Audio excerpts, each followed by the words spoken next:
Okay, with that, I think we'll get going.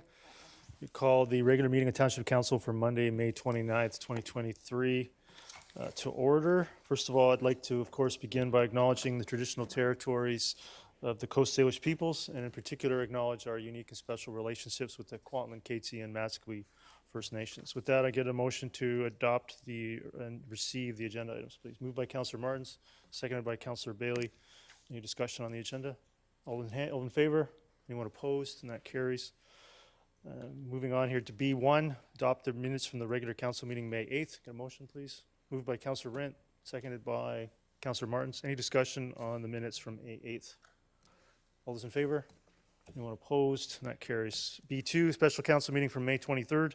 Adopt the minutes from that meeting.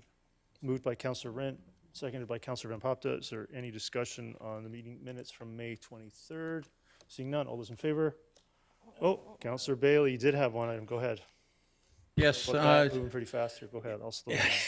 I have to point out that in the minutes for is it the proper place for the Yes, it is. Before committee? we adopt Yes. them, go ahead and mention Yeah, it. and I have to remind everyone that I was a mere lowly captain in my career. I was not a chief. So, Mr. Okay. Sparrow, I believe the minutes So- reference Councillor Bailey as a former fire chief, and I believe yesterday he informed me that he worked for a living. Yeah.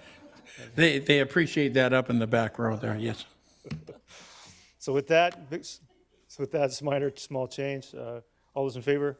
Anyone opposed? And that carries unanimously. Delegations from Heather Scott from the Langley Memorial Hospital Foundation, please come forward. Good to see you again. Okay, let me just turn the screen here just a little bit.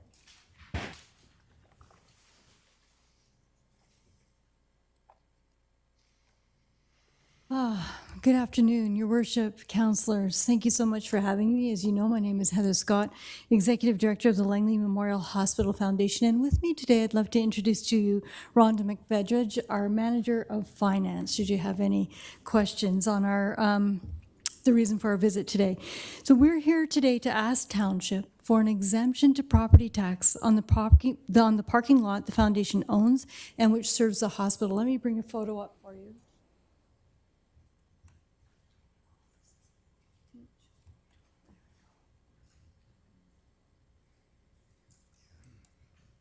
Sorry, there it is. There's an aerial view of the Langley Memorial Hospital Foundation owned parking lot from December 2014. You see 221A cuts between the parking lot and the hospital on the opposite side of the street. So, as you may not know, hospitals are typically exempt from property tax. Langley Memorial Hospital is unique in that it doesn't own enough parking stalls to fulfill its needs. So with 710 stalls, owned by the foundation, serves the majority of patients, visitors, and all staff to the hospital. And while we do own the lot, it's a unique situation. Our lot has a covenant attached, an agreement going back, way back with Fraser Health and the township, where the land can't be sold or used for anything else, and in effect, reduces its fair market value. So I hope you would agree that being taxed at the highest and best use is inconsistent with the implications of the covenant. And so we would ask that council consider this land, while it's under covenant, exempt from property tax. But beyond this argument, I just want to appeal to you as a partner. In many ways, the foundation works alongside the township, improving life for residents. Together, we achieve a shared goal. The township provides healthy environments, parks, recreation facilities, and other elements in your scope contributing to the health and wellness of our community and to each community member. We come alongside to ensure that health services and our healthcare workers have the education, equipment, and facilities they need to care for our community members. Every dollar that we raise, or in this case, potentially save, helps us to invest in such critical items. With your help, we could reach or redirect funds otherwise spent on property taxes into healthcare in Langley. So, for example, this year we are raising funds to expand our telemetry unit, adding needed capacity for cardiac patients, providing leading-edge cancer detection or diagnostic equipment, and improving care for our frail seniors. These are just 3 projects we're actively raising funds for to improve the health of people in our community.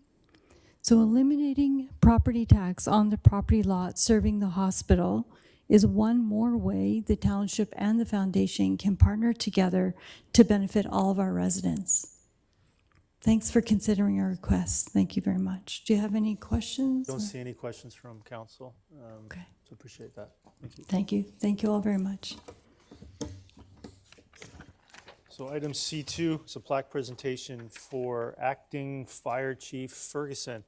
Have you come down in a second? Well, while you come down, they prepared some notes for me of some things I actually didn't know.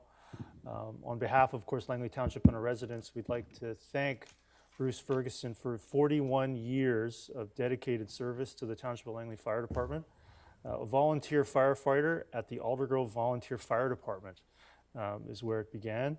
And also had a role in overseeing the hiring of career suppression crews at Hall 4, District Fire Chief at Hall 7, later at Hall 3, promoted to Assistant Fire Chief of Operations and later Deputy Fire Chief of Operations. Apparently you had the pleasure or displeasure of serving under 8 different mayors. That's correct. And working with every fire chief of the Township of Langley Fire Department has ever had. So I believe that your career speaks to the adaptability, professionalism, and the changes that the Township of Langley Fire Service has seen while you've been here. So thanks again on behalf of Langley Township Council, Mayor and Council. I want to thank you for your 41 years of service.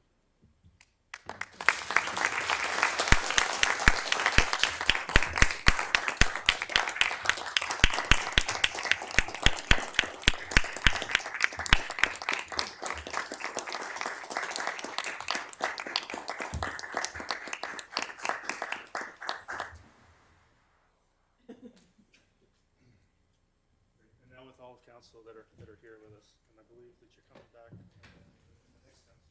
Correct.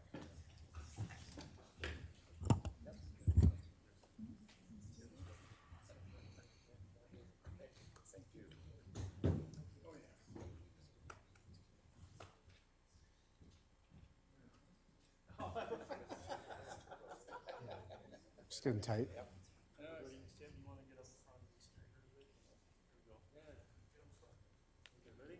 Okay, 1, 2, 3. Perfect.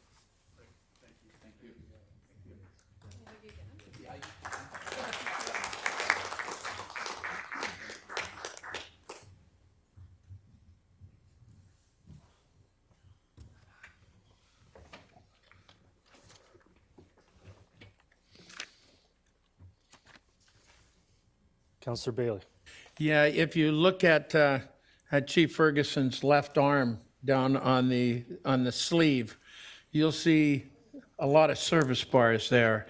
And I'll tell you right now, there are very far and few between people who have ever served over 40 years and will again ever serve over 40 years because of our retirement. So yeah, thank you very much, Chief. Thank you. I also want to thank you as well for being the acting fire chief for a period of months at the beginning of a new council and the process to hire a new fire chief. So thank you again for that as well. Moving on to D2, Fraser Valley Regional Library, a presentation. Please come forward. Thanks.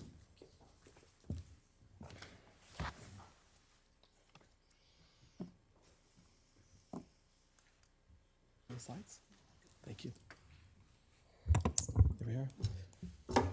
I'll just pull it back a little bit. Good afternoon, Mayor and Council. Thank you so much for having us here to present today. My name is Scott Hargrove. I'm the Chief Executive Officer of the Fraser Valley Regional Library. With me is Joanne Sleeman, who is the Township's Library Manager for all of the Township libraries. So I have a short presentation for you today covering off a combination of an update on the library, some of the advantages that the Township of Langley enjoys as being a part of the Fraser Valley Regional Library District, and finally, the statistics we've been able to gather, which we're quite excited about because obviously in 2020 and 2021, there were some serious statistical changes, just simply based on any number of factors due to the pandemic. So we are finally confident the statistics that we have from the first quarter of 2023, that they are reflective of reality right now.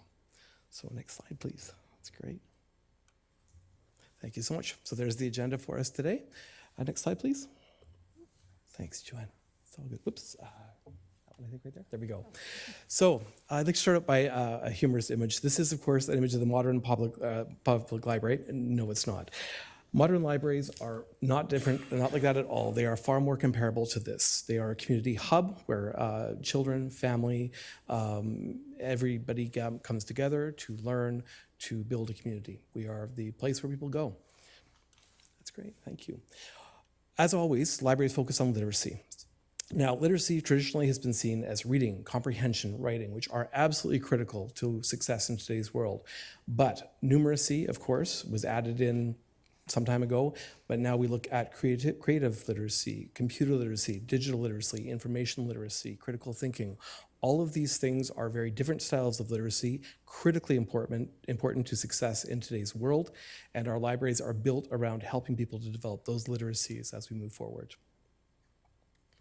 For example, if you look at the way that jobs are advertised now, at least 90% of jobs are advertised online. If you do not have access to a computer, you can completely remove yourself from 90% of the job offers out there.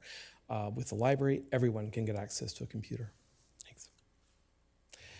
With FERL, we have over 740,000 physical items, 120,000 ebooks and downloadable audiobooks, plus many other things. So approximately 1 million items in total.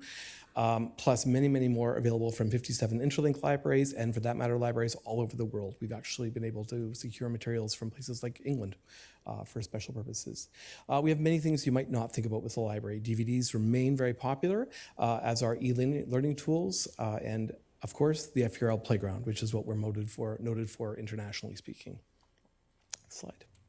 So the Playground is our collection of innovative services, collections, and programs. This is highly unusual for libraries. Other libraries are beginning to catch up with us on this, but they're a long ways from being anywhere near where we are today. Just a few of the careful examples we have. Of course, we were the first library in Canada to loan robots. We have, in fact, 3 different types of robots available for either programming or borrowing to take home to learn programming skills. We have everything from virtual reality to telescopes to ukuleles. And if you told me that a group of 25 to 30 teenagers would get together every week to play ukuleles, I would have been told you were crazy. But that actually happens. So we see a tremendous amount of support from our community for these various programs and services. Next slide.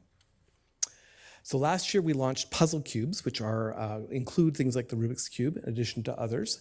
They are our means of contributing to math, as all of these things are focused around STEAM learning, science, technology, engineering, arts, and math. We also have, as I mentioned, the robots for assisting with programming, as well as our disc golf, which is very popular for physical literacy. Next slide.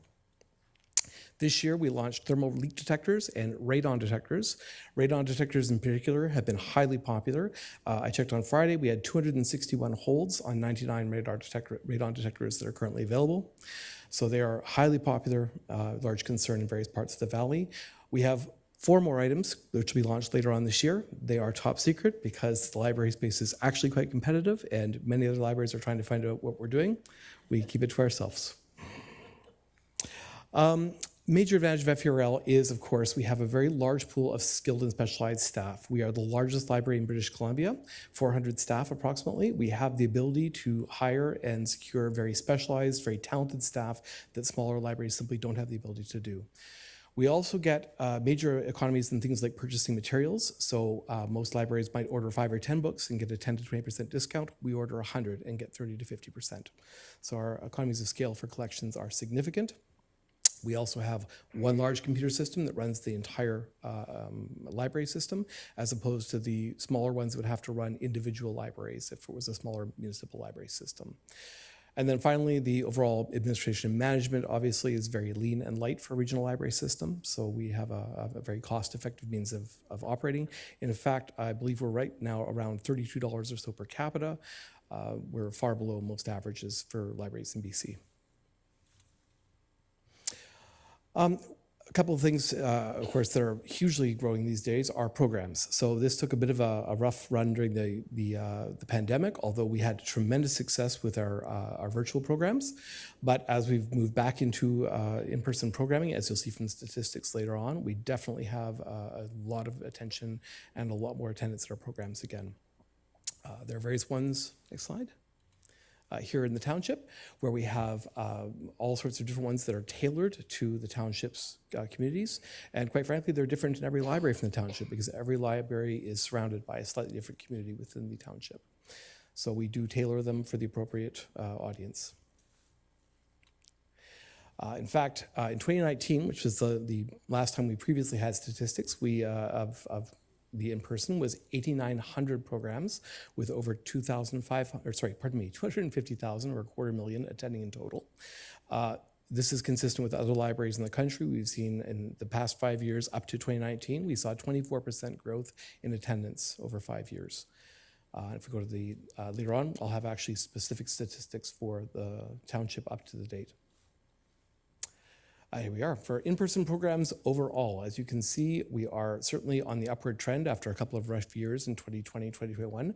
I should note these are only the in-person programs. We have virtual programs that are also very popular, but they're very hard to be able to pare down to which communities actually attending them because, of course, they are based online.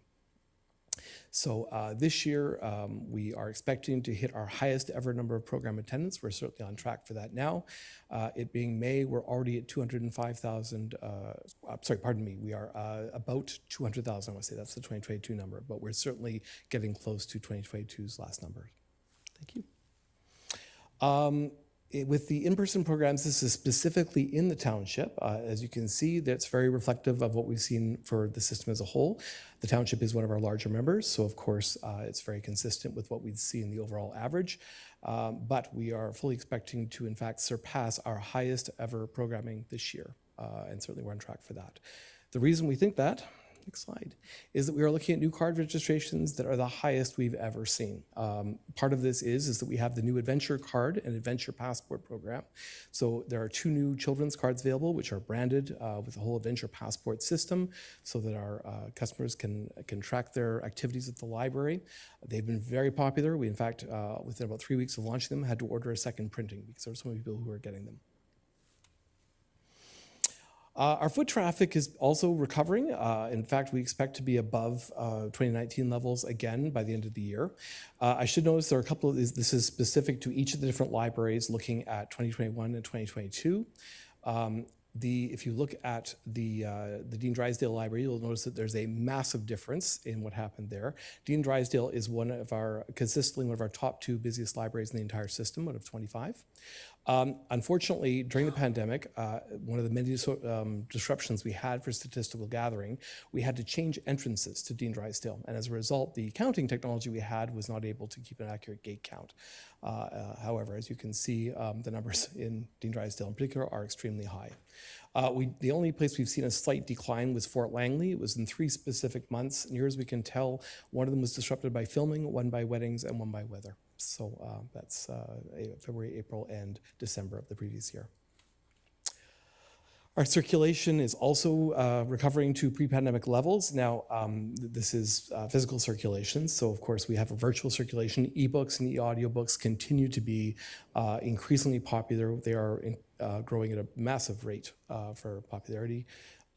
So that is something we see that's quite different, but our physical circulation is definitely recovering. But you'll note that even in 2021, when we were using what we call FVRL Express, which provided a curbside pickup when the libraries were officially closed, but our staff were able to provide bags of books that people placed on hold, as you can see, the numbers were still very, very good. We, in fact, provided a tremendous number of items to people during that tough time. So right up to the minute, this is the first quarter of this year. And as I said, this is the first year we actually feel like we have very good statistics because we can look back 1 year ago, and for the most part, with the exception of Dean Drysdale, most of our libraries were operating at a normal level with normal operating hours, normal entrances, as I said, except for Dean Drysdale. And as you can see, we are definitely coming back on the circulation side. And the ebooks and e-audiobook side is much greater than this. So looking to the future, we are moving into, of course, we have a brand new library board that just started, and we have, as I said, new play-around collections coming, but the really exciting thing for us is that currently we are operating under our strategic plan, Opening Minds, Enabling Dreams, which finishes up at the end of this year. So as of next year, we'll be establishing a new strategic plan, so we'll look forward to that next year with the new board. I'm happy to take any questions. Thank you so much. Yeah, thank you, Your Worship, and thank you, Scott, for being here. With the number of new card holders specific to the township, do you have total card holders within the township as a figure that you could send to us? Absolutely, yes, for sure. Of course. Councilor Van Popte, go ahead. Hi. Could you speak to me a little bit about the pros and cons or the differences that you notice in other municipalities with having, say, fewer libraries but larger facilities versus smaller community nodes? Obviously, we would have, better accessibility if we've got more spread throughout the community, but you might not have the opportunities that a larger facility would have, plus you save on overhead costs. So if you could just speak to some of those. Absolutely. So in general, there are advantages and disadvantages on both sides, which is why different municipalities, even within Fraser Valley, have chosen different approaches. And the township has, for many years, gone with the smaller library neighborhood branch model. That is effective for a number of reasons. First of all, since back in the 50s at least, it's been a consistent note that roughly 90% of people who physically visit a library come from within a 3-mile radius. So obviously having multiple small libraries scattered around is a hugely advantageous way of making sure lots of people can actually get to a library. On the other hand, if you have a very large facility with more room, you can have dedicated programming space for things like, for example, maker spaces and other larger solutions. So to specialized programming, if you like, for a given area that people are willing to travel a longer distance from. So there's advantages and disadvantages to both ways. Staffing-wise, again, you could make a case for the fact that by scattering out into smaller libraries, you might have a slightly greater density for staff, but usually the hours are a bit shorter as well for smaller libraries, which can control some of those staffing costs. Probably a bit of a wash to a certain extent, depending on what your overall goals are for the library, programming levels, that kind of thing. What kind of hours do you see on larger libraries versus the reduced hours with smaller libraries? So most of our libraries are currently open 9 to 7, I want to say. We've changed it recently. I think it's 9 to 7 or 9 to 8. I have to look, make sure. But so that's typical of most of our libraries at this point. Smaller ones can be open, our smallest ones are 17 hours a week for places like Boston Bar and Yale and Mount Lehman. For larger ones, it might be 6 days a week, with shorter hours on Saturday, or 7 days a week with shorter hours on Sunday. It can vary a lot depending on the municipality and their goals and user patterns. We try to track the various hours of service to see when the most popular are. So one of the reasons that pre-pandemic we were open 10 till 9. Post-pandemic we moved from 9 till 8 because we found that the hour from 9 till 10 was hugely sought after. We had customer feedback who said we'd love to come earlier in the morning, and we noticed that the evenings after 8 o'clock were relatively quiet. So we moved the hours. We've had very positive feedback as a result of those. Perfect, thank you. Of course. Councilor Martins. Yes, thank you. And thank you, Scott, for your presentation. Pleasure. So I am on the board of directors with the Fraser Valley Regional Library as a representative from our council, along with Councillor Kunst as the alternate. I really appreciated the 2-day orientation session that you did for all of us earlier this year, helping us understand some of the programs that you have, as you've outlined here. I have been a patron of the Fraser Valley Regional Library as long as I've been alive. My current favorite is audiobooks. So I really appreciate the supply that the library offers. A couple of things I just wanted to mention is I appreciate that you're moving away from that very first graphic that you showed of what a library looks like, and the interactive and the playground, and moving forward with society in a way that's relevant and economical for people. To be able to check out a telescope and take it with you camping for a week or two and with your kids is a pretty cool thing, and that's something a lot of people couldn't afford. Yeah. So thank you for those opportunities. And I want to give a shout out because I can't speak to this enough. The Library to You program that FVRL provides to me is an incredible program and opportunity. For people that don't know, it's the library will come to people who can't get to the library because they're unable to visit due to illness, age, disability, and there's materials delivered to those people. And I think one thing that we have learned coming out of the pandemic is the level of isolation that a lot of people feel. And I think that is a wonderful opportunity, that outreach and connection for people who are isolated at home. So I thank you for the efforts that the FVRL continues to make in our community just to make life a little bit better for everyone. Thank you so much. Thank you. Seeing no other questions from council, thank you very much for that. Thank you so much. Thank you. Reports to council, E1, expansion of Fraser sewage area for a couple of properties on 200 Street. Actually, I'll get a motion first to receive that presentation. Moved by Councillor Van Popta, seconded by Councillor Rint. All in favor of receipt? That carries. Moving on, yeah, E1, expansion of Fraser sewage highway for 2 properties on 200 Street. Get a motion for that. Moved by Councillor Rint, seconded by Councillor Pratt. Is there any discussion on E1? Seeing none, I'll call the question on E1. You are, yeah. Yeah. That carries unanimously. E2, Agricultural Land Commission application number 100426 to advise the ALC that a subdivision meets local bylaws. Need a motion, please? Moved by Councillor Rint, seconded by Councillor Van Popta. Any discussion on E2? Seeing none, call the question on E2. Carries unanimously. E3, get a motion, please. North Williams Sanitary Lift Station. Moved by Councillor Bailey, seconded by Councillor Pratt.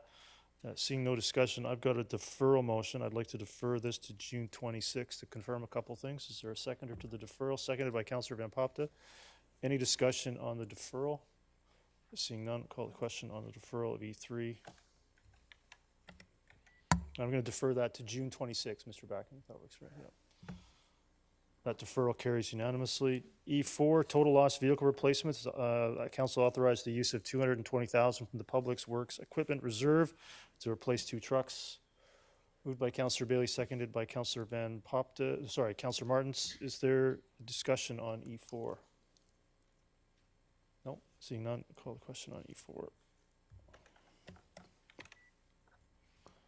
That carries unanimously. E5, 2023 solid waste utility funding for new and replacement carts. Council authorized $450,000 from various funding sources for replacement carts. Moved by Councillor Pratt. Is there a seconder? That's seconded by Councillor Martins. Is there any discussion on E5? Seeing none, I did have some questions about the $450,000, confirming that both were from the solid waste utility, and I did confirm that. There was some small items in the report that I clarified. So any discussion on that? Call the question on E5. That carries unanimously. E6, capital request for Glover and Rollison intersection improvements and a 206th Street widening project for $882,000. Is there a mover? Moved by Councillor Van Popta, seconded by Councillor Rint. Councillor Van Popta, go ahead. Yeah, I was super excited to see this item on the agenda, specifically the Glover Road and Rollison intersection. The truck traffic within Fort Langley has been a hot topic for, I think, decades, and this is a piece of that puzzle, and to see this starting to get worked on is a good thing. Thank you. Great, thanks. Seeing no discussion, call the question on E6. That carries unanimously. E7, TransLink 2023 funding requests for $6.1 million and from various sources and 3.9 from TransLink. Moved by Councillor Pratt, seconded by Councillor Bailey. Councillor Pratt, go ahead. Thank you, Your Worship, and through yourself to staff, just a couple of questions. For the funding in relation to local or various improvements at various locations, do these bus stop improvements typically include shelters and lights as well, or are they just the access to the actual stops?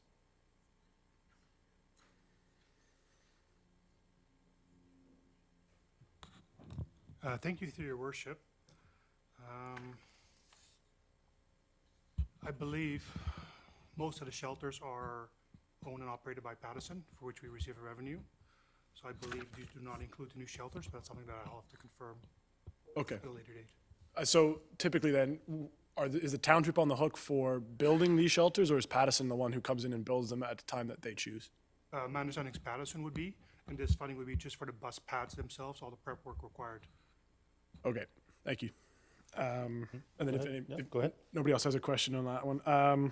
The next one is in relation to the Matheson Creek culvert going in at 201 and 64. So based on my understanding of that, are we going down to 1 lane eastbound on 64th there for 2 years? Thank you, through your worship. The works have not been tendered yet. So as part of the construction documents, the contractor is supposed to provide a traffic management plan. We'll have to review and approve, but naturally will ensure that two-way traffic is maintained at all times. But I'm not sure at this time exactly the scope of the plant closures, temporary or permanent. Okay, thank you. Thank you. Seeing no other discussion, to call the question on E7.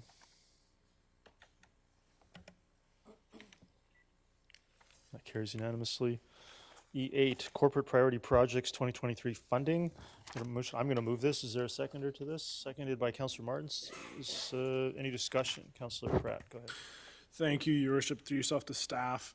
For the soccer campus, with the amount of site clearing that's going to be required for that project and then potentially projects along the slope there, are there plans for potentially underfield detention pond or ponds in that area just because of potential concerns with drainage down the slope?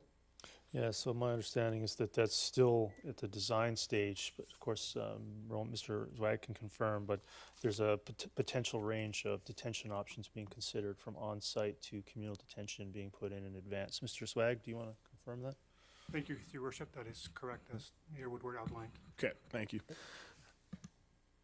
And then just with the ice arena user groups, just wanted to make sure that that list includes groups like Langley Skating.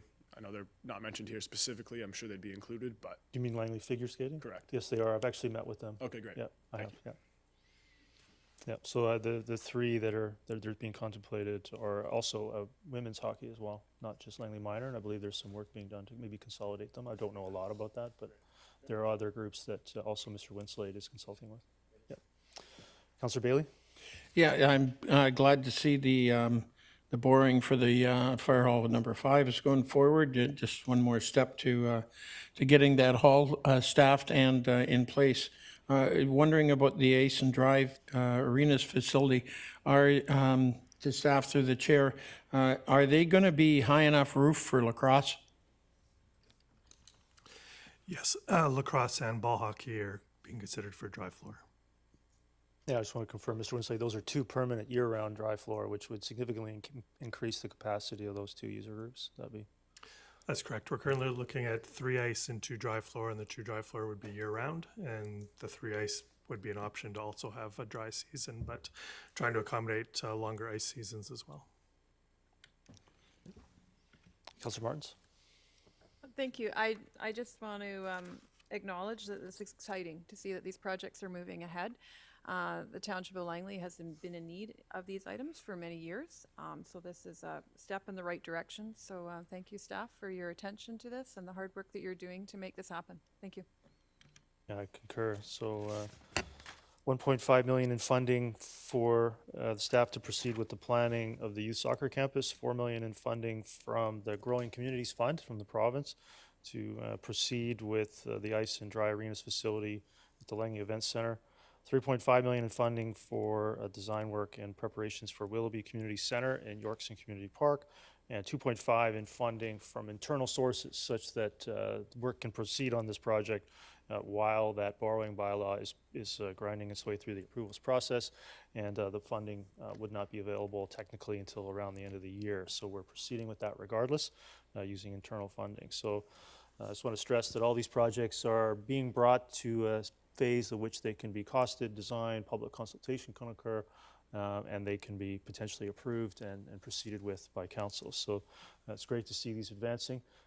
Significant world-class facilities for our community that are going to be around for many years as our population continues to grow. There's no doubt that they're needed for sure. So with that, I'll call the question on what number is this? E8.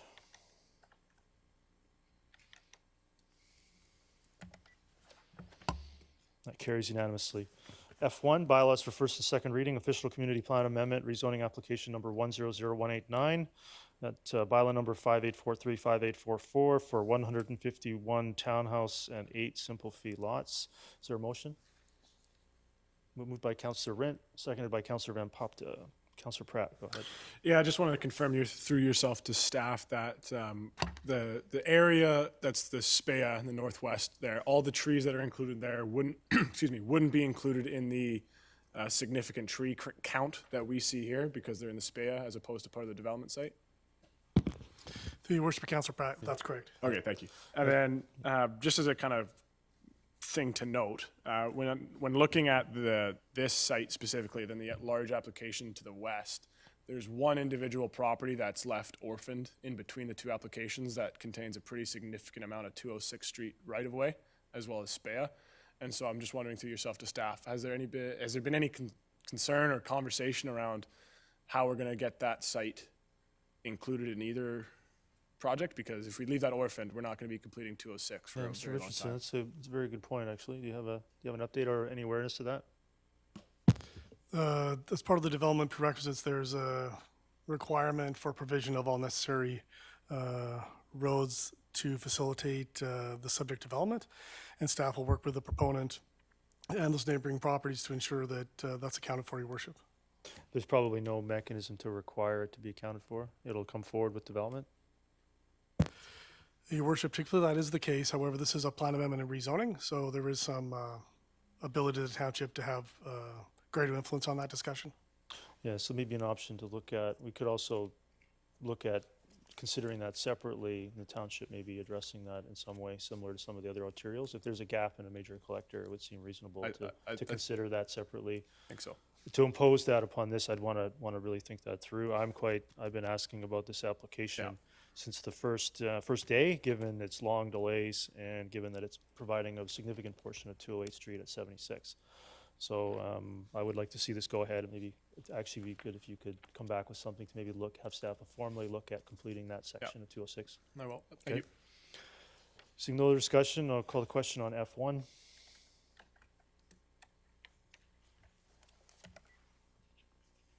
That carries unanimously.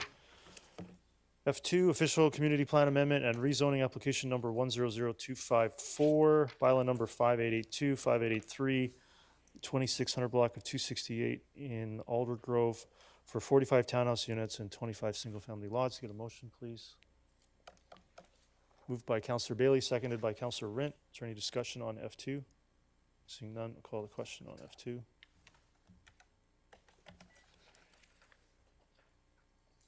That carries unanimously.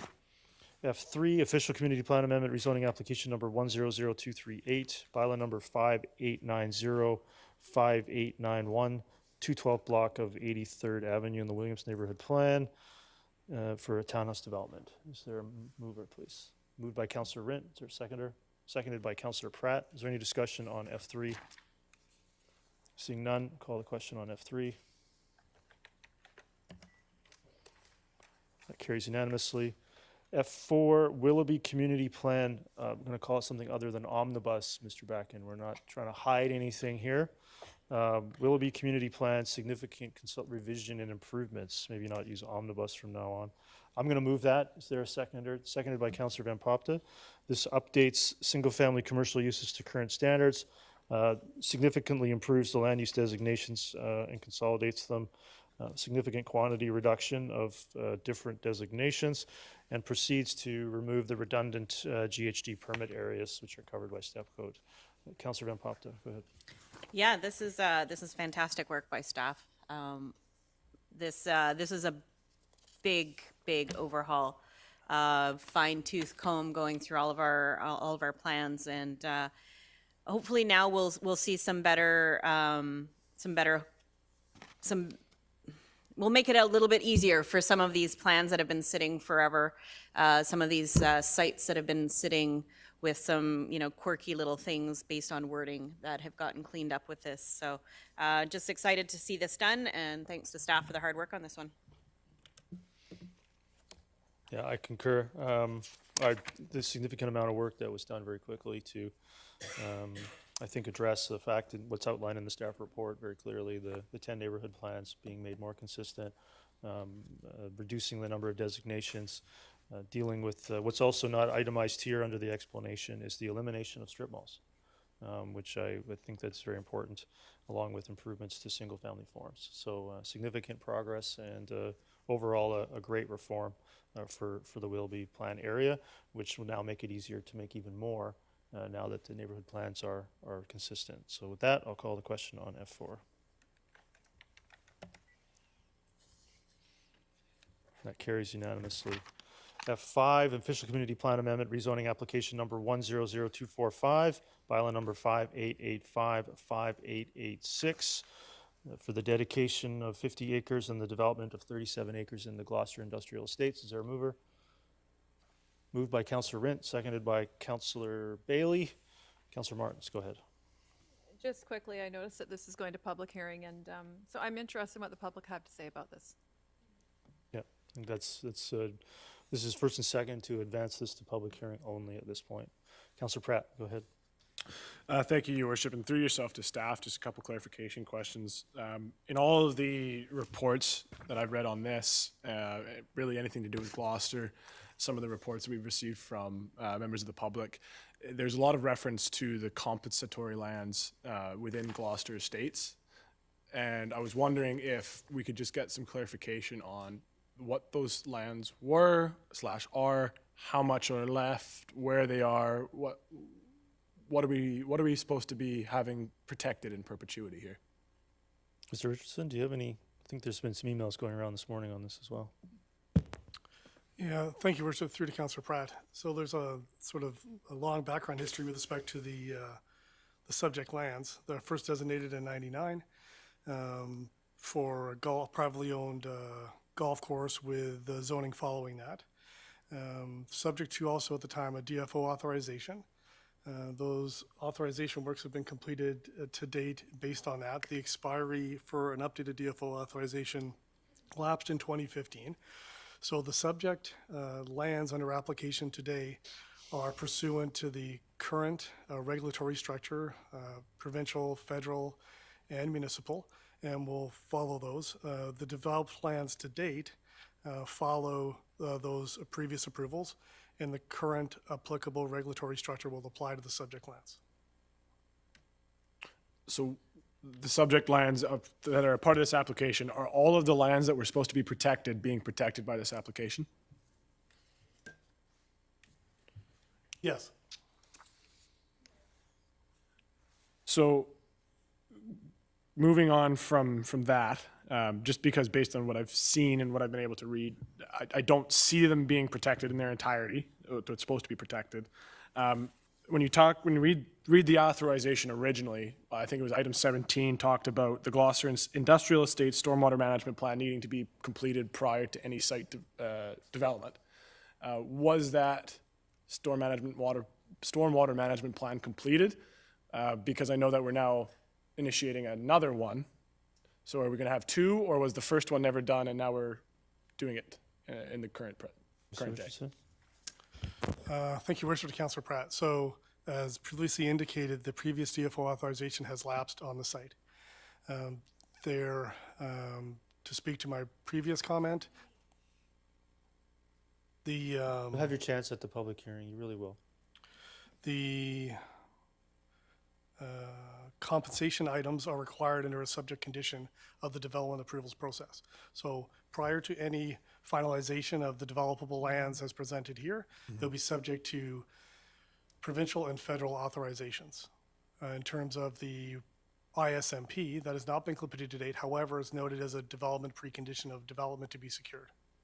Is that typically how we do it with ISMPs, where the development application comes in and then they're the ones who pay for an ISMP and then they go from there? Or is there typically the process where we complete an ISMP first, then any development applications that want to come in and abide by that plan? That can, through your worship, to Councillor Brown, that can vary. In this case, there's a specific council resolution in regards to the completion of the ISMP. So that's why it's included as part of the subject application, indicating it needs to be secured. Okay. And then I know part of the application, there's a lot of conditions put on it. Several of those conditions include getting higher level approvals or abiding by certain different regulations that are not beyond ours. Typically speaking, if you had to ballpark it, from the time of theoretical approval to when they would have to get all those applications done by, how long would that process take? How long are we going to see, if this application is approved, how long are we going to see before any application or development starts? Through your worship, that can vary. The proponent has been actively considering the compensation items that you're speaking of, along with stormwater items, and they've been actively pursuing that with the requisite qualified environmental professionals. So I guess should the application advance, they would continue to pursue finalization of those items with those senior levels of government approvals. Given those timelines and understanding from our partners at the province, some of the resource pressures they're under, that can take a number of months, if not a year, to finalize those items. But it really depends, based on staff's experience, the level of preparedness that's already been undertaken by the proponent. And here there's been a significant amount of work done to date. Okay. Last question, I promise. In regards to the CAC contribution, it being tied to sort of market fluctuations, does that mean that CAC contribution can go down as well as up? Through your worship, there's a pursuant to council policy. This responds to that council policy of a significant land use change. There's an item that's been forwarded by the proponent in that amount. There's a clause also in the precondition that talks about changes if there are some tied to market conditions, but the amount there is specified, your worship. Okay, thank you. I believe the MPI is in there as a thought process that if third reading were granted and it were to sit for a number of years, that this number would become obsolete in some form, right? So there's an attempt to capture that, in my understanding. It's a challenging one. Go ahead. So that by that, my understanding of that would be then if there's less developable land included in this eventual application, that CAC figure could go down. Be my understanding that would be something to consider if that were to occur. It's a hypothetical at this point. Yeah. I think there could be some expectation. Council may want to see increased dedication based on public feedback that we're already getting. And that my understanding is that this offer has been made by the proponent based upon, where's the net here somewhere? Well, 91.92 minus 55.13. Right. So, and if that number were to drop based upon other government approvals or the township imposing additional dedication requests, that their expectation, I imagine, would be that this number would go down. Right, okay. Yeah. And I fully support this going to public. I think it'll be important to get the feedback that we want. I just can't support it at this time just based on that. And I think hopefully at least one vote in the negative will maybe send the message to the proponent to hopefully protect as much as we can here. I suspect there would have been at least two, so you wouldn't have been alone if not for a vacation. You know, I appreciate that very much. No problem with it whatsoever. There's been a number of input streaming in already, some of which I've been forwarding to staff for responses, and then forwarding those back to the individuals that are making those submissions. I actually would like to see a bit more of a dialogue than a public hearing of one-way submissions, and say, here's what we're hearing from our own staff, here's what we're hearing from the proponent, and what is your response to this? Because I certainly want all that information as well, and I'm simply going to support this to advance it to the public hearing. And get the formal input that's already starting, and actually quite happy to assist members of the public to show them what we're being informed of, as you just did here. I think it's quite constructive to do that. You know, we're being told here, for example, that and I believe that this to be true. Staff are here to advise and provide us the information. If members of the public disagree with that information, that's what the public hearing process is for. The subject reference 1990 letter is no longer valid. The proponent's QEP indicates that development impacts related to Gloucester development to date have been adequately offset pursuant to previous DFO authorizations, and that all habitat balancing for completed development has been achieved. Now, if members of the public disagree with that, I want them to have this information, and I've been sending it back to see the counter argument to this and get the information that of these assertions that more dedication and more conservation is required. I also suspect that we heard a lot actually at the public hearing regarding stream side updates, that we should be listening to the province. This is the province's domain, so let the province handle it. We make this subject to provincial and federal approval. If the province and the federal government approve it, that's going to carry a lot of weight, I suspect, for the Township of Langley, as it should, as we were told that it should at the public hearing last year. I also wanted to mention I asked staff to say that the Township of Langley actually, from what I learned last term on council, actually cares a lot about the West Creek watershed catchment. In fact, please correct me if I'm wrong, Mr. Bracken, I'm still getting, this has been going on for many years, I understand. The Township of Langley currently owns 250 acres of the township, the West Creek detachment, including with the Nathan detachment, Nathan Creek and Metro Vancouver. This is almost 700 acres of land permanently preserved in these watersheds. This would add 55 acres to it. So with this, the township would have over 300 acres of the West Creek watershed permanently preserved. So, let's also understand that we try to find the balance between growth. People need a place to work. And so how do we preserve hundreds and hundreds of acres of this watershed? It's pretty fantastic. So let's try to get all the facts on the table, not just one side, not just the proponents either. So with that, call the question. Councillor Ferguson, you got to touch your button. Go ahead, Councillor Ferguson. It's on, and my It lights was not. on. You just and my lights didn't on. touch Thank it you until very I much. call the vote. I apologize for coming late. I just arrived from Toronto from the Federation of Canadian Municipalities. I did want to say that we are on F5 right now. Is that correct? That's correct. And I know that when you mentioned the amount of land that we had, I remember when we approached Metro Vancouver about putting some of those lands into the watershed or into the holdings. I know they were reluctant, but with pressure from us, we were able to do it. And it certainly, again, with that and others, and many of those places, I think, if I may, through the chair, they're not accessible to the public. They're permanent watersheds, if I may, through the chair. Mr. Bracken, current status of those? They're more preserved areas. There's been discussion of maybe making them a park-like setting, but it would be focused on passive park activities, I understand. That's correct. Yeah. Thank you. Thank you. Call the question on F5.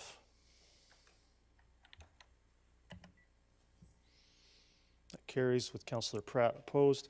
So staying with F5 for a moment, Mr. Bracken, a little unusual. Not looking to debate them today or get into it, but if we could get council some more information specific to township conditions prior to final reading number 8, item A and B, which are restricting access to and from some of the sites. Now, the staff report out a little bit, but if I could have council get more information on why that's required and why those accesses are being restricted to the extent that they are. If we could have that prior to the public hearing. G1, and move on. Bylaws for first, second, and third reading. G1, rezoning application number 100688, bylaw number 5816. Get a motion, please. Moved by Councillor Rent, seconded by Councillor Van Popte. Councillor Martins, go ahead. Thank you. I'd like to actually make a deferral motion on this one to the June 26th regular council meeting. Is there a seconder to that? Seconded by Councillor Pratt. Go ahead.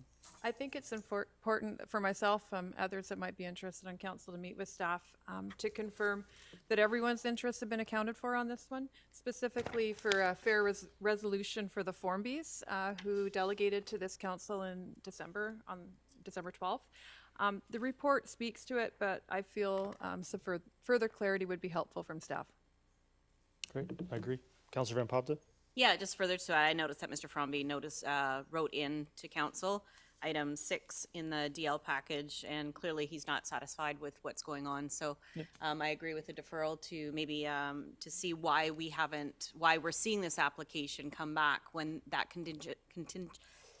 when that item was requested to make sure that everybody was compensated fairly when we made the original deferral in December. So let's, I think, give a chance to review this with staff and before making a referral or something like that. Let's get more information. Yeah, that's great. I appreciate it. Excellent. Thanks. So with that, Councillor Ferguson, go ahead. Yeah, just have a question, if I may, through the chair. Now, usually for at first, second, and third reading, usually third, is we could add particular items and issues that we want, and perhaps that will be either included in a report or subsequently added by a councillor, so we're prepared for it at third reading, Mr. Mayor? Yeah, the challenge with the reforms permitted by the Local Government Act changes from the province where a public hearing is not required for this. That's Normally, right. it would have been first and second. There would have been time to do that. And so this deferral, we're going to see these from time to time to get more information prior to granting third. So I think that's all that's happening here, rather than modify conditions or refer it back to staff, which maybe take longer than that. We could just maybe clear this up and then move forward from there. I guess my only thing, that makes an awful lot of sense, is again, we don't want to hold up things based on issues that may or may not have been added at either third meeting or by amendment. That's my only comment. Thank you. Great, thanks. Call the question on the deferral.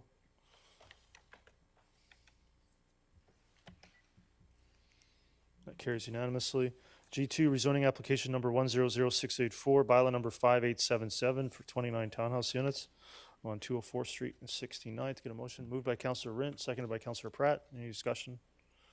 Seeing none, I'll call the question on G2. Carries unanimously. G3, rezoning application number 100666, bylaw number 5884 for 23 townhouse units and 4 semi-detached units, 4 single-family lots, 74 and 198. Is there a motion, please? Moved by Councillor Pratt, seconded by Councillor Rint. Is there any discussion on G3? Seeing none, call the question on G3. That carries unanimously. Bylaws for final adoption. I-1, election and political signs bylaw. Get a motion, please. Final reading. Moved by Councillor Bailey, seconded by Councillor Rint. Is there any discussion on I-1? Seeing none, I'll call the question on I-1. That carries with Councillor Pratt opposed. Minutes of committees, K1, Heritage Advisory Committee, May 3rd. Recreation, Culture, Parks Advisory Committee on May 10th. Get a motion to receive those. Moved by Councillor Rint, seconded by Councillor Martins. Any discussion on receipt? None. K1.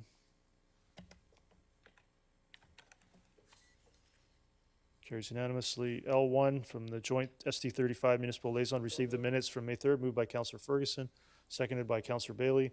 Discussion on L1. Seeing none. Question on L1. That carries unanimously. Does anybody wish to make a council report? Councillor Ferguson.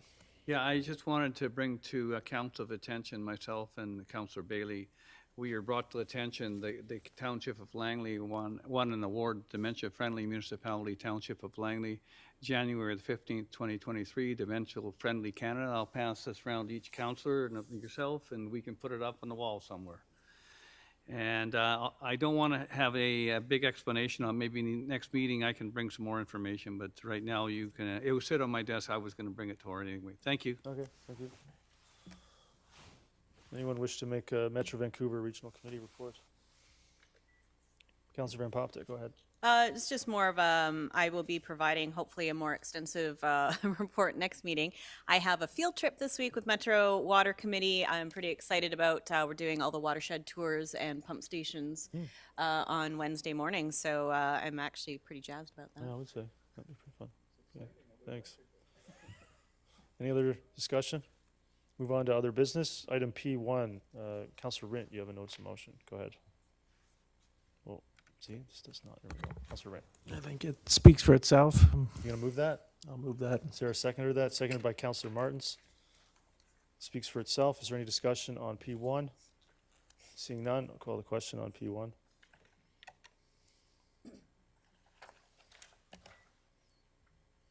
Carries unanimously. P2, Councillor Van Poptek, go ahead. Yeah, so I'll move it as amended. I believe you distributed an amended version. Yeah, and there's been some formatting changes there. Okay, so Yeah. there's no A anymore? No, no There's A not anymore. anymore. Okay, all right, go ahead. You wish to move that? Is there seconded by Councillor Pratt? Go ahead. Okay, so this motion is asking for staff to report to council and draft a bylaw amendment. This bylaw change is important. This bylaw change means getting people to work and reducing red tape. Construction is one of the biggest employment sectors in the Lower Mainland is a 6-day-a-week industry. They are hardworking men and women who just want to get their work done and get home to their families. We are approving and desiring more and more housing to be built, yet hog-tying the industry within the Langley Township by being uncompetitive and restrictive in our permissible work hours. Surrey, Abbotsford, Chilliwack, Maple Ridge, Langley City all allow for 7 a.m. start times on Saturdays, with some offering 9 p.m. or 10 p.m. quit times. The feedback received is that during a time of trade shortages, as our region is experiencing, builders in Langley are finding it increasingly difficult to get trades to bid competitively on projects here. Many of the trade companies will stay within their own region or area when bidding on jobs because traveling to further jurisdictions with better hours with longer traveling times is no longer viable. I have personally been on the receiving end of complaints from trades who were told that they could not start until 9 a.m. when I required them to come in on a Saturday. The saying time is money is no more relevant than it is in the construction industry. An extra 4 hours a week of permissible work hours shaves weeks to months off a construction schedule. And when any standard development has expenses of hundreds of thousands to millions of dollars per month, it's a game changer to shorten timelines, which is good for business in Langley and good for residents who want to see things done faster. The fact is, your neighbor can run his pressure washer from 7 a.m. to 10 p.m. 7 days a week, and bird cannons and church bells can go off at all hours as well. But currently in Langley Township, an electrician cannot pull wire on a Saturday morning before 9 a.m., nor a tiler complete a bathroom after 5 p.m. We're not reinventing the wheel, expanding our hours on Saturday, going from 9 to 5 to 7 to 6. We're frankly not even coming close to our neighboring municipalities, even with this change, but it is a step in the right direction. I'd actually like to match regional industry standards to get my fellow construction workers the ability to work competitively in their own town, but change happens slow. I'm happy to present this change to support the construction industry and to reduce permitting requirements for after-hours concrete placement. Pouring a slab of concrete on a tower can take up to 15 hours, and requiring a separate permit each pour is unnecessary. These are the little changes that I campaigned on, but will make working in Langley a better experience. Great, thank you. Councillor Martins. Thank you. Thank you, Councillor Van Popte, for your comments and representing your fellow construction workers. I have some significant concerns with this notice of motion. I am coming at it from a completely different angle, and that is a police officer having responded every weekend morning to construction noise complaints. It's a thing, and there is a reason that municipalities have to balance the industry requirements or requests with the peace and quiet of the people living in the community. And it's interesting to me, Surrey is mentioned here. On the other side of Surrey, you've got two municipalities, Delta and Richmond, who both seem to have done it right for their residents and balanced the needs of the construction industry with the peace and quiet expected of residents on a Saturday morning. Richmond on Saturdays starts at 10 in the morning, and they extend their hours on the other end till 8 o'clock. To me, that's a great compromise, because that then allows for people to have peace and quiet and for construction to get their work done. And I appreciate that they need to do that. When you look at Delta, on Saturday they start at 9 and they go to 5. So they're the same as us. Vancouver, where I worked, they start at 10 for this very reason. If we go back to 2015, there is a staff report in our agenda package where this was exactly an issue, because construction hours in the Township of Langley at the time were from 7 in the morning till 10 o'clock at night, 7 days a week, including statutory holidays. And the council at that time had to consider the vast number of construction noise complaints that were coming in to their office and look at a reasonable compromise.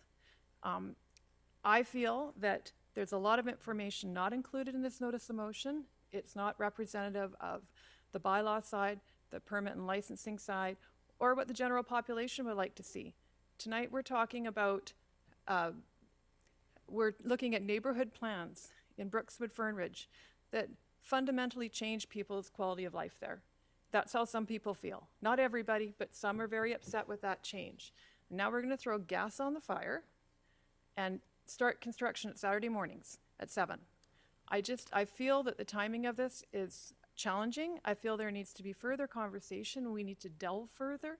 We need more information as a council to understand truly what all sides of the equation have to say on this one, including some public input. I think at the very least, we should look at referring this to the Council Priorities Committee for further discussion when two incumbent councillors who aren't able to be here today are present to participate in that conversation. So I would like to make a referral for that to happen. Okay, I see one other speaker, so I'll come back to you for that referral. Councillor Ferguson. Yeah, thank you.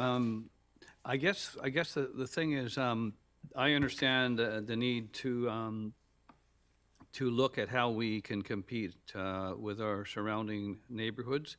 In the past, on certain things, if I may, through the chair to staff, are there times when construction or the folks in that business can ask for longer hours for things like a pouring of concrete and doing, say, servicing of water mains, environmental area? There's a whole list of it. Can they, if I ask for special times, if I may, through the chair?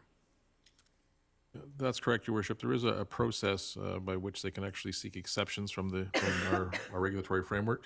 And Mr. Cesaretti is here if you'd like him to comment a bit more about the process and the numbers. Okay, I guess my next question would be, if I may, through the chair, to Mr. Cesaretti. Roberto, is the fact that if somebody comes to you and they have an urgency or a broken pipe, or the list goes on and on, could be fire related, it could be safety related, are you able to give them an extension, expansion, or work with them? Yes, we're able to. We would look at granting an extension. You might want to come up to the mic so the rest of my colleagues can hear. Yes, we would. Yes, we would be able to grant any type of extension or exemption, depending on with them coming to see us and explaining the situation. And I guess that goes right across the board. It doesn't matter where it is. If there's an emergency or a pour or something that's really, really needed, would that be like more than one day? Mr. Mayor, I'm really taking a little bit of time here. Would that be more than one day, or it could be a week, or how might that look like, if I may? Yeah, typically the extensions or the exemptions are granted for concrete pours, and it could be for 2 days, 3 days.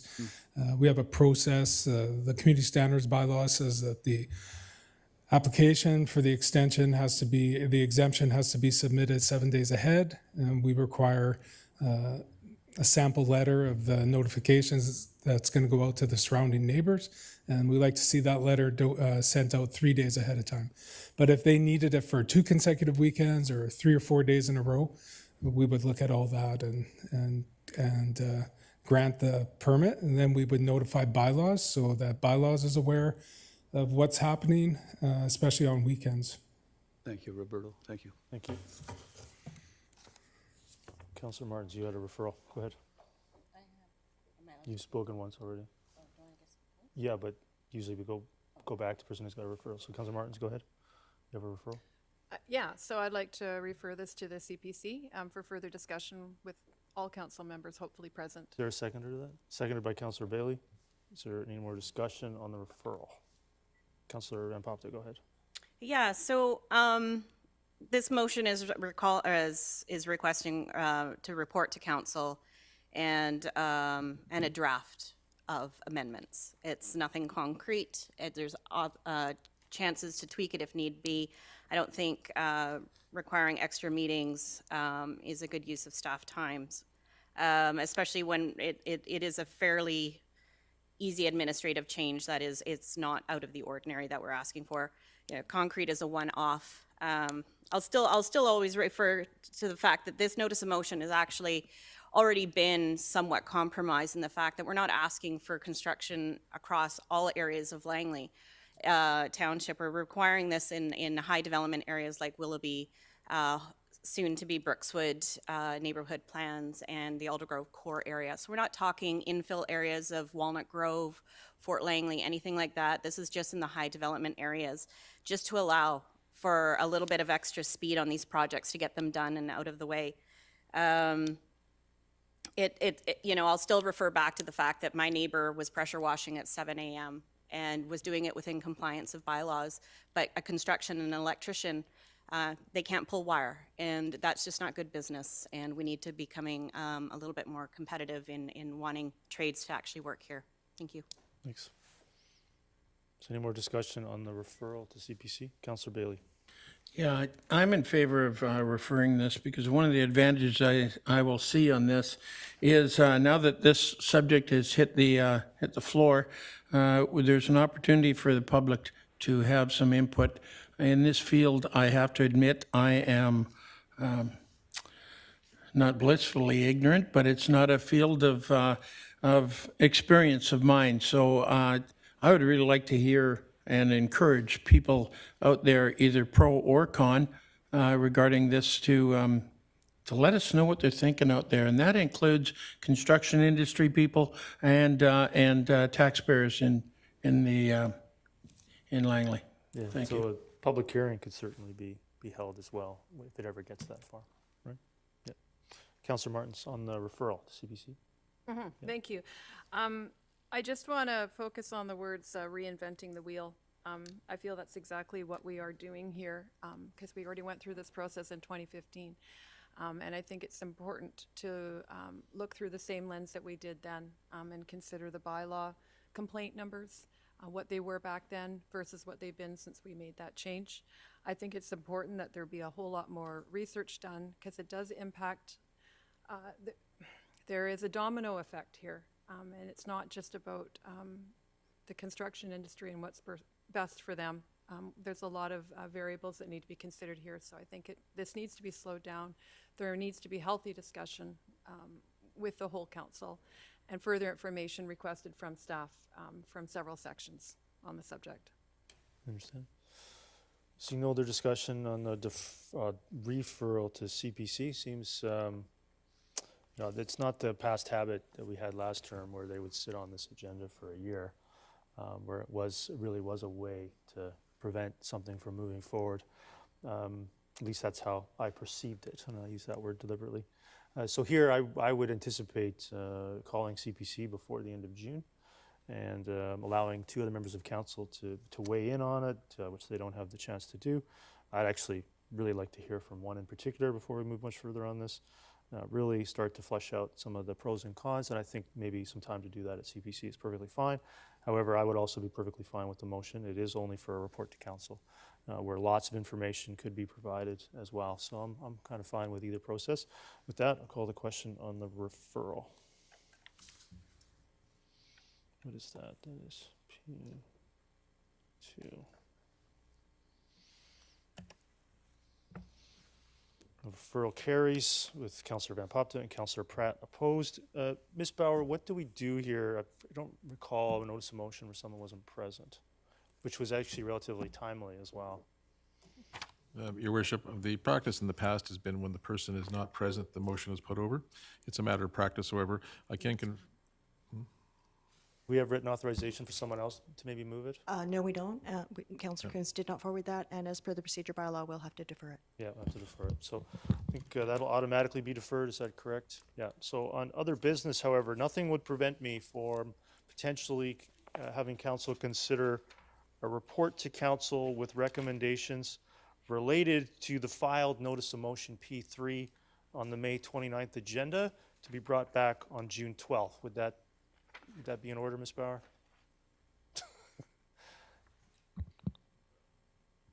As you are the chair, and if you believe it's in order, I guess it's in order.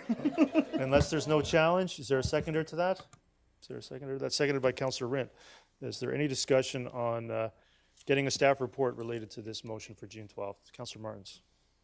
Thank you. I think another piece that we can consider, and I'm not sure if this is a separate item then, but being that it is a Metro Vancouver responsibility, if there's any way we could include in that information an update from Metro Vancouver or perhaps the communication with them about the concerns that have been expressed here. Just so happens I met with staff on this morning, and I can guarantee you that content will be in the report. Thank you. Okay. Is there any other discussion on this report to council? Sorry, yeah. So it's on the. You want to undo that, or yeah? Okay. So on the report to council regarding this filed notice of motion, call the question. That carries unanimously. Is there any other business? Yes. Councillor Van Popte, go ahead. Yeah, item 8 of DL package May 29th, which is today.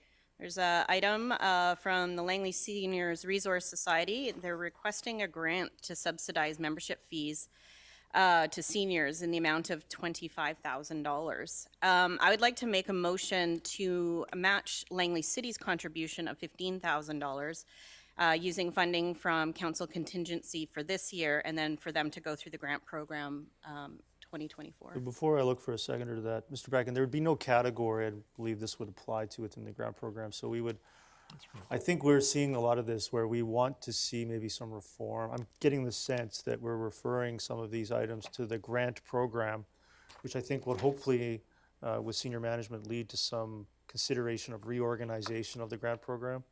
So I'll just put that out there.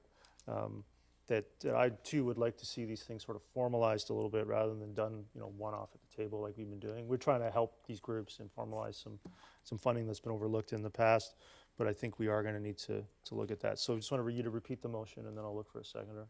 Yeah, so I'd like to make a motion to match the Langley City's contribution of $15,000 in funding to come from council contingency for this year and to go through the grant program or to make revisions to the grant program for 2024. I would be cautious to not direct revisions. Do you mind Okay. to say for consideration? For consideration in the grant program? 2024 budget. Okay, is there a second? Seconded by Councillor Pratt.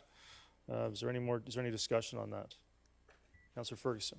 Yes, thank you. Nip, through the chair, if I may, this has come up before, and a number of years ago I sat as chair of the Langley Seniors Resort Society.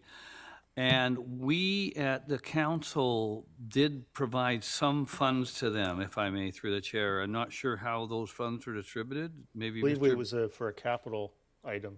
They were Councillor Ferguson. capital items, and there was a request for one time matching something regarding memberships for folks that were in need at the Langley Seniors Resources Society, and I'm not sure who looked after that file, if I may, Mr. Backen, maybe.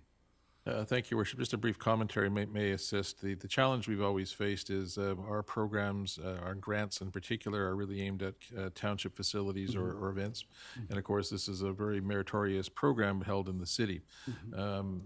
We note as well the city has wrestled with such considerations in the past and in fact no longer provides grants to any facilities, township facilities, and that's always been the challenge of council. This is technically a city facility.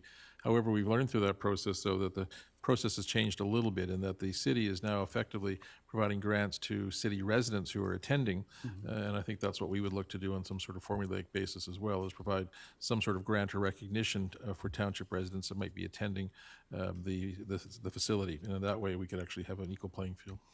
There was, if I may supplemental, there was one other item in which they either requested or presented to us, because they have come as delegations before in the past, and that was to pay for, as the city did, and perhaps this came through this grant or other grants, folks that couldn't afford to. And the city has a program, and they wanted some sort of a matching program, because not everybody that is a senior there can't afford. Some can afford, but there are some that couldn't afford. I'm not sure if you remember that one as well, if I may. No, that's correct. So in addition to the city, in addition to having subsidies, perhaps a percentage of the overall membership, they've also explored if there's hardship that's involved, that there could be actually, I guess, consideration of paying up to 100% of the membership. That's something the township does, but again, for township facilities, so that's something we could look at in the context of this as well. Thank you. Thank you. Is there any other discussion on this? Any other discussion on this one-time disbursement while we consider this further? Call the question on this. What is this here? P4. That carries unanimously. Any other business? I have one. I'd like to refer delegation C1 from the Langley Memorial Hospital Foundation to staff for a report. Mr. Bracken, do you prefer a report format or a memo? I think just itemizing the total cost of the ask and previous practice. I believe this has been asked for multiple times as well. Yeah, I do believe we have that available, but I think it was just referred to staff for additional information. We can come back in the most appropriate way. That's great. So to refer this to staff for additional information. Is there a seconder to that? Seconded by Councillor Martins. Is there any discussion on this? Seeing none, I'll call the question on P5. That carries unanimously. Is there any other business? Great. Get a motion to resolve in special close. Does anybody have any items? Any other business for any other items? No. Get a motion moved by Councillor Martin, seconded by Councillor Pratt. Those in favor? Question. And get a motion to terminate. Sorry. Terminate. Okay. Moved by Councillor Martins, seconded by Councillor Pratt. Anyone opposed? Meeting hereby terminated. Thank you. Can we have a break? Absolutely. So we'll convene a special closed at 3 o'clock. Thank you.